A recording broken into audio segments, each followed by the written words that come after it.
यह लड़का रुचिपूर्वक केक खा रहा है। उसका नाम जैको है। उसने 2 दिनों से कुछ नहीं खाया है क्योंकि कल ही वो कल्याण सुविधा से भागा था। गलत मत समझो, जैक अनाथ नहीं है। ऐसा सिर्फ इसलिए है क्योंकि उसके पास एक गैर जिम्मेदार माँ है और एक पिता जिसे उसने कभी नहीं देखा।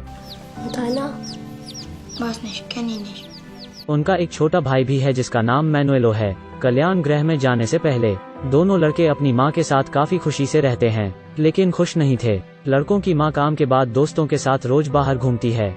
2 बच्चों के चुनने के बाद वो जैक को अपने भाई को घर ले जाने के लिए कहती है। जैक एक बहुत ही जिम्मेदार लड़के के रूप में पैदा हुआ था। जब उसकी उम्र के अन्य बच्चे अभी भी रो रहे थे, जैक एक वयस्क की तरह अपने छोटे भाई की देखभाल करना जानता था। सुबह उसने मैनुएलो के लिए नाश्ता बनाया। रात में उसने अपने भाई को सोने के लिए मना लिया। वो कभी भी अपने भाई को अकेले बाहर नहीं जाने देता। उसका भाई जहाँ भी जाता है वो अपने भाई का ख्याल रखता है। माँ हमेशा घर से दूर रहती है तो वो जूता कैबिनेट में एक कांच के बक्से में पत्र रख देती है और घर की चाबी जूते में रख देती है। उस दिन वो अपने भाई को रिमोट कंट्रोल बोर्ड खेलने के लिए पार्क में ले गया, लेकिन झील के बीच में जहाज टूट गया। जैक बस थोड़ी देर के लिए लापरवाह हुआ था। छोटा भाई नाव लेने पानी में चले गया। वो दहशत में है, जमकर अपने भाई को बुला रहा है। फिर वो एक शाखा लेने के लिए दौड़ा। नाव लेने पानी के पास गया क्योंकि उसका सारा शरीर गीला था। घर पहुंचते ही उसने तुरंत अपने भाई को नहलाया। भाई ने कहा कि वो भूखा था, वो खाना बनाने आया था, लेकिन जैक ने गलती से सारा गर्म पानी छोड़ दिया था। छोटा भाई सीधे बाथटब में कूद गया। लड़के का पूरा शरीर जल गया था। ऐसा होने के कारण महिला बाल संरक्षण केंद्र ने उनसे संपर्क किया और उन्हें पता चला कि यह महिला 2 बच्चों की देखभाल करने में पूरी तरह असमर्थ है। इसलिए उन्होंने जैक को वेलफेयर हॉस्पिटल में भर्ती कराने के लिए अप्लाई किया। कल्याण संस्थान में जैक एक स्मार्ट और आज्ञाकारी लड़का है। उससे कई बच्चे नफरत करते थे। वो अभी कुछ दिन पहले ही यहाँ आया था। उसे एक अपराधी लड़के ने धमकाया था। शिक्षक ने पूछा कि उसने अपना चेहरे को क्यों चोट पहुंचाई है।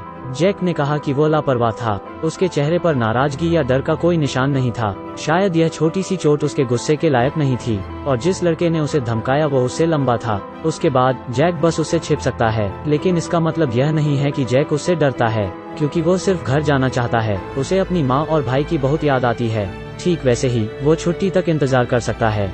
जैक ने अपना सामान पैक किया, अपना कमरा साफ किया और माँ से मिलने और घर जाने के लिए तैयार हो गया, लेकिन उसे केवल एक ही फोन आया। माँ ने कहा कि वो काम में व्यस्त थी, इसलिए वो उसे लेने नहीं आ सकी। जैक ने बहुत शांति से फोन काट दिया, लेकिन शिक्षक उसकी मनोदशा को समझने में सक्षम थे।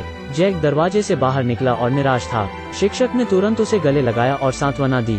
छुट्टी के दिन वो घर नहीं जा सका। यह एक बच्चे के लिए बहुत उदास बात है। उसका रूममेट जानता था कि वो घर नहीं जा सकता। वो उसके लिए पसंदीदा दूरबीन छोड़ गया। वो खेलने के लिए झील में दूरबीन लाया, लेकिन अपराधी लड़के से उसकी मुलाकात हुई। उसने जैक के साथ दोस्ती करने का बहाना इस्तेमाल किया। पानी में वो साथ गए और फिर उसे धमकाया, लेकिन यह अभी खत्म नहीं हुआ है। उसने जैक के दूरबीन भी चुरा लिए और उन्हें झील में फेंक दिया। जैक इसे और नहीं ले सकता। उसने एक पेड़ की शाखा उठाई और लड़के को बार बार मारा। फिर वो दूरबीन खोजने के लिए झील में कूद गया, लेकिन वो नहीं मिली।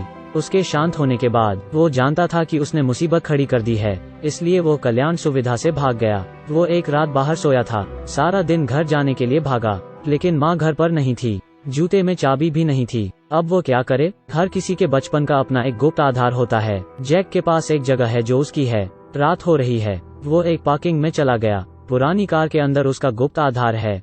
ठीक वैसे ही एक रात वो कार में सोया। अगली सुबह जैक फिर से घर वापस आ गया। दरवाजा खुला है। अच्छा, उसकी माँ आखिरकार घर आ गई है, लेकिन घर में सिर्फ पुलिस होती है। खोजे जाने से पहले जैक भाग गया। वो एक कोने में छुप गया। पता चला कि शिक्षिका उसके घर आई थी, शायद इसलिए कि उसने कल अपराधी लड़के को पीटा था। उसने शिक्षक के जाने की प्रतीक्षा की। जैक अपनी माँ को संदेश लिखने के लिए दरवाजे पर आया था। फिर वो आया माँ के सबसे अच्छे दोस्त के पास गया। उस दोस्त ने अभी अभी जैक को देखा और बड़बड़ाने लगी। यह पता चला कि उसकी माँ ने उसके भाई को वहाँ छोड़ दिया और 3 दिनों के लिए गायब हो गई। जैक तुरंत अपनी माँ के सबसे अच्छे दोस्त के घर गया। अपने भाई को बुलाने के लिए दरवाजा खटखटाया, लेकिन उसने एक आदमी को एक लड़के को धक्का देते देखा। फिर आदमी ने दरवाजा बंद कर दिया। उसका भाई गंदा लग रहा था। ऐसा लग रहा था जैसे उसने इन दिनों स्नान नहीं किया हो। दोनों भाई तुरंत चाबी लेने अपनी माँ को ढूंढने चले गए, लेकिन उनकी माँ इस दुनिया से गायब होती दिख रही थी। उसके दोस्तों को भी नहीं पता कि वो कहाँ है। कार्यस्थल पर नहीं, कोई संपर्क नहीं। शाम को जैक फिर घर आया, पर कुछ नहीं बदला। जैक ने कागज का एक टुकड़ा छोड़ा, लेकिन देर हो चुकी थी। उसका भाई सो रहा था। लड़का सड़क किनारे बेंच पर सो गया। जैक ने उसे जगाया। उसे अपने छोटे भाई को पुरानी कार में सोने के लिए ले जाना पड़ा। उसने ध्यान से अपने भाई को ढंक दिया, लड़के का सिर रगड़ा और फिर सो गया। अगले दिन 2 बच्चों के पास पैसे नहीं बचे थे, लेकिन उन्हें अभी भी खाना है। जैक ने सही समय पर निशाना साधा। उसने कहा और छोटा भाई भागकर कैफे में गया, चीनी और दूध लिया। फिर वे भाग गए। दोनों सड़क के किनारे बैठे हैं, चीनी के प्रत्येक पैकेट को उनके मुंह में डाल रहे हैं। यह उनका नाश्ता है। फिर दोनों पब्लिक टॉयलेट में नहाने चले गए। मॉल में चलते समय जैक दूरबीन की एक जोड़ी देखता है। वो अपने रूममेट के लिए इसे खरीदना चाहता है, लेकिन क्योंकि उसके पास पैसा नहीं है, वो चोरी करने का एक तरीका सोचता है। वो शांति से दरवाजे पर चला गया, लेकिन जब वो बाहर निकलने वाला था तो उसे पता चला कि उसका भाई अभी भी अंदर था। वो अपने भाई को खोजने के लिए वापस दौड़ा, लेकिन लड़का कहीं नजर नहीं आया और सेल्समैन भी जैक की तलाश में था। जैक को भागने की जल्दी करनी पड़ी, वो डर गया था।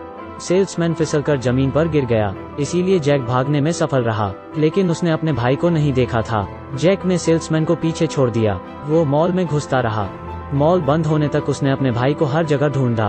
वो अपने भाई को नहीं ढूंढ सका। इस बार बहुत बुरा हुआ। वो जल्दी से घर भागा और जल्दी से ऊपर चला गया। उसने अपने भाई को दरवाजे के सामने सोते हुए देखा।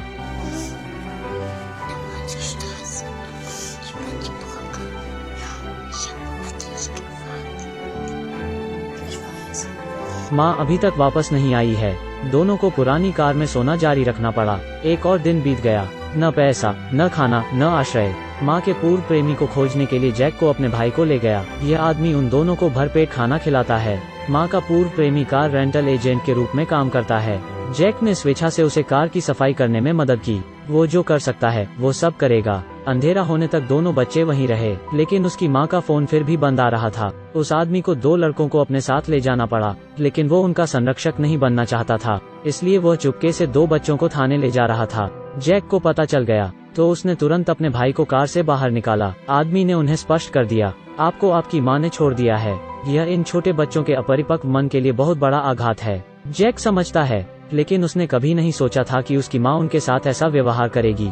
उसने अभी भी अपनी माँ का बचाव किया और उस आदमी से बहस की। जैक अपने भाई को घर ले गया। जब वो थक गया तो उसने अपने भाई को उठा लिया। जब वे घर पहुंचे तो उन दोनों ने देखा कि उनके घर की लाइट जल रही है। दोनों भाई खुशी खुशी घर की ओर भागे। उसने दरवाजा खोला, यह उनकी माँ थी। पता चला कि माँ अपनी खुशियों की तलाश में थी। उसे नहीं पता था कि उसका भाई इस पूरे हफ्ते लापता है। जैक ने अपनी माँ से पूछा कि उसका फोन बार बार बंद क्यों आ रहा है, लेकिन माँ ने बताने से मना कर दिया और कहा कि वो थोड़ी देर के लिए शांत हो गई है। बस यही एक झूठ है। जैक ने मुस्कुराना बंद कर दिया। जैक को लगता है कि उनकी माँ अब उन्हें प्यार नहीं करती। रात के खाने के बाद जैक दरवाजे से बाहर चला गया। शीशे का डिब्बा खोला।